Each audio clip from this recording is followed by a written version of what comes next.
Ahakoa ngā piki me ngā heke kei te pai tonu te āhua o te āpure tai moana o te tai rāwhiti. Kei te raki o Turanganui Ākiwa te tapuwai orongo kako, i tēnei wā o te tau ko te mahinui.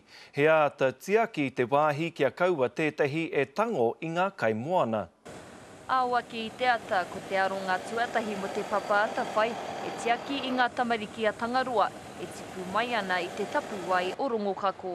Low tide surveillance of the area. We like to put people out here on a daily basis at this time of the year. Koinei te tau te kaumātahi o te tapuwai orongo kako, e mōhio tia whānui tiana he tāpui kai tēnei, he wāhi hoki hei tirotiro mā te marea. Kua whakahoki ai mātau te ira, kia Tangaroa. Kia tipu anō, kia whai wāhi anō rātau. Engari tērā tonu ētahi e pōhehe ana nō rātau ke te mana ki te tango kai i konei. Engari mō tēnā e ai ki te ture. He ended up with a 6 weeks custodial sentence in prison. This is the longest prison term for a Marine Reserve offence in New Zealand to date.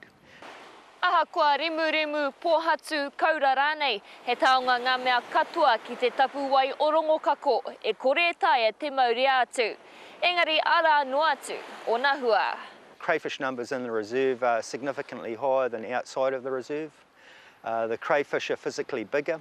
E hara i te mea he tohu tērā ka huakina i te kāpata kai. Engari ko te hiahia ke o te iwi kāinga kia whakatū i tētahi pāmu mā taitai ki te taha o te āpure. Kia nei mēnā ka haere pēnei tētahi wāhanga o te moana. A te wā pēr ka hoki anō. Ngā kaura nei, ngā hara nei, ki ngā kohatu, heiruku matakato, nei. Ko te hiahia o te iwi kāinga kia noho pūmau te tapuwai orongo kako, hei oranga mutunga kore mo ngā tini a Tangaroa. Irina Smith, Te Karere.